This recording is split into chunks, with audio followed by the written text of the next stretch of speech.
여러분, 경제 전망이 사실 주묵구구처럼 그렇게 발표되는 게 허다합니다. 저는 그게 굉장히 가슴 아파요. 기획재정부 이러면요, 대한민국에서 내노라 하는 경제 천재들 거기 다 모여 있거든요. 그런데도 불구하고 이게 경제 전망 하나 제대로 못 내놓고 있어요. 경제 전망 하나. 그러니까 한심하게 생각하는 거예요. 한심하게. 보세요, 여러분. 올해 경제 성장률 전망치 세계 기관도 국내 기관도 전부 마이너스예요. 심지어 한국은행까지도 지금 마이너스로 예상을 하고 있습니다. 한국은행까지도. 그런데 정부 기획재정부만 플러스예요. 플러스. 예, 플러스예요.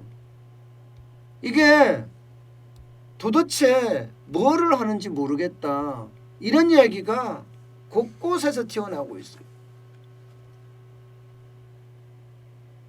여러분, 기획재정부라는 곳이 행정고시를 패스를 하고요, 그 중에서도 성적이 좋은 순으로 가거든요. 그러면 가장 성적이 좋은 순으로 가는 데가 기획재정부입니다. 1순위입니다. 1순위. 1순위. 뭐 2순위는 한국은행 정도 될까요? 아마 그 정도 될 거라고 봅니다. 근데 한국은행은 별도로 따로 시험을 보죠. 그죠? 정부 사이드가 아니니까. 독립된 경제 뭐라고 해야 되나? 사령탑이니까요. 그런데 이 기획재정부가 왜 이렇게 경제 전망을 못할까? OECD나 LG경제연구원이나 IMF나 한국경제연구원보다 왜 못할까? 저는 그 원인이 있잖아요. 이게 정치적인 것에 있다고 생각을 합니다. 홍남기 경제부총리 자체가 워낙 경제에다가 정치를 개입을 많이 시켜요. 본인이 하는 멘트 자체도 정치적인 수사가 굉장히 많습니다. 실제로 보니까 전산업 생산이나 설비 투자나 소매 판매 이 세 가지가 트리플 증가하니까 홍남기 경제부총리는 국민이 도와줘서 이야기했다고 하잖아요. 일반적으로 그렇게 이야기 안 하거든요. 경제사령탑이라고 이야기하고, 또 홍남기 경제부총리는 기획재정부의 총괄 아니에요?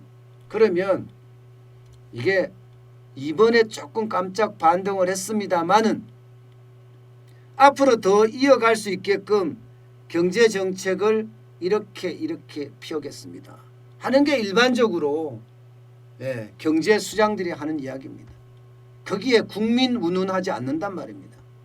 경제는 수치로 말해야지 미사력으로 말할 수가 없거든요.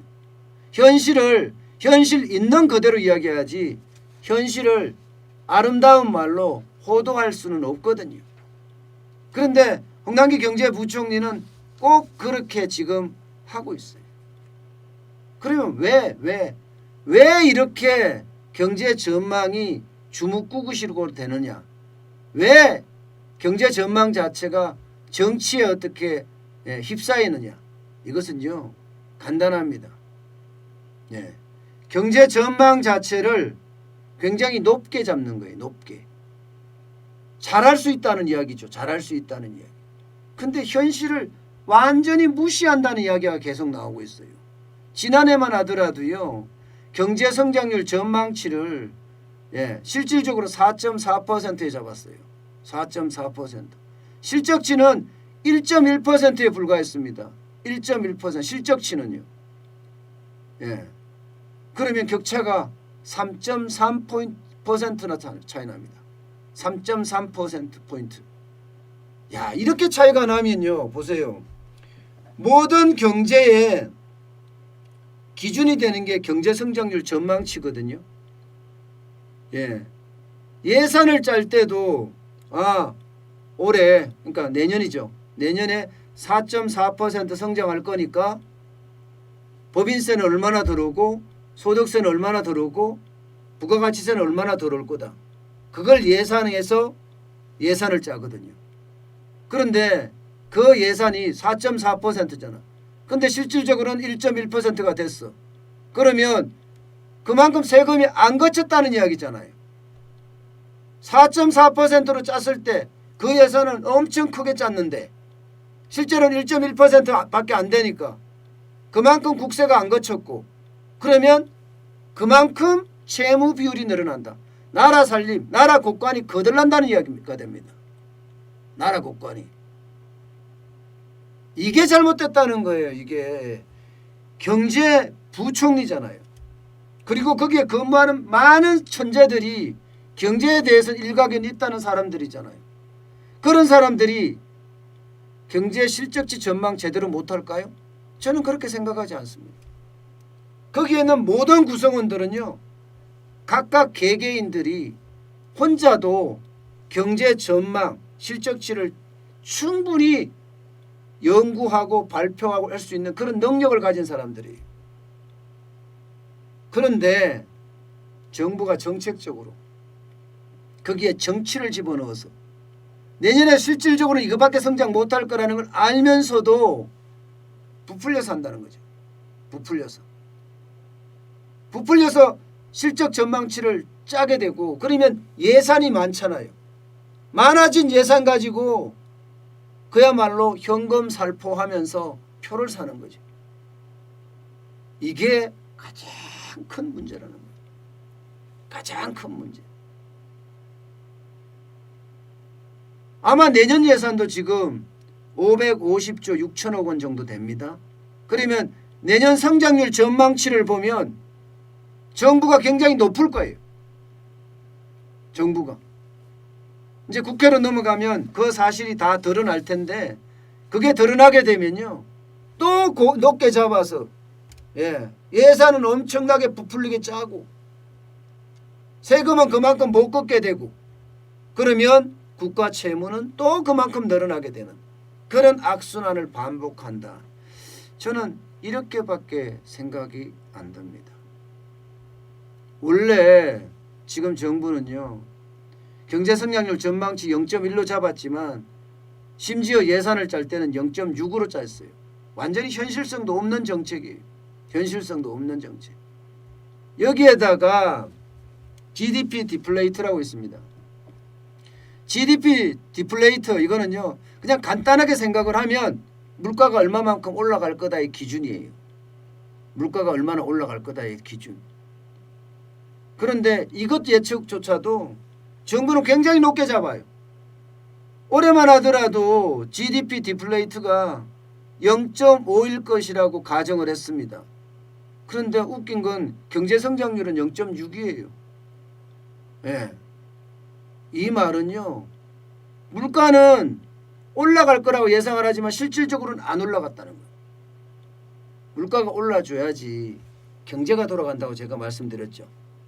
예. 왜? 수요가 많으면 당연히 가격은 올라갑니다. 그러면 기업 입장에서는 공급을 계속 많이 하고 점점 수요가 많아지면 기업은 라인을 설치합니다. 그리고 사람도 고용을 합니다. 이렇게 되면서 돌아가는 모양새가 되는 거거든요. 예, 그래서 정부가 짤 때는요. GDP 디플레이트를 굉장히 높게 잡아요. 경제가 잘 돌아간다는 가정을 하는 거죠. 지금 홍남기 경제부총리 문재인 정부에 대해서는 이게 좀 더 심하다 이렇게 봅니다. 실제 전망치하고 실적치하고 격차가 박근혜 정부 때는요. 2015년 0.8%포인트였어요. 2016년도 마찬가지고요. 2017년 1.3%포인트 차이가 나기 시작했습니다. 문재인 정부 2018년 1.1%포인트였어요. 그런데 작년 2019년은 3.3%포인트예요. 저는 이런 자체가 참 답답합니다. 뻔히 보이는데 이게 국민들은 알 수가 없잖아요. 국민들 예산을 무슨 근거로 짜는지 이걸 알 수가 없으니까. 그런데 경제 성장률을 굉장히 높게 잡아서 그러면서 소득세, 법인세, 부가가치세 이렇게 많이 들어올 거라 가정한 다음에 부풀려서 예산을 짜는 거죠. 그러니 참 답답한 겁니다. 이 주묵구구식이라고 저는 계속 말을 달았는데 이 주묵구구식이요. 결국은 나라 국간까지 좀먹는다. 나라 국간을 지금 텅텅 비운 것이 아니라 이제는 뭐 없죠. 바닥인 줄 알았는데 나라 국간은 지금 지하 몇 층까지 내려갔는지도 몰라요. 나라 국간에서 벼 한 섬이라도 꺼내려고 하면요. 지하가 하도 깊어서 찾을 수가 없다. 지금 나라 국간, 대한민국의 나라 국간은 그런 상태입니다.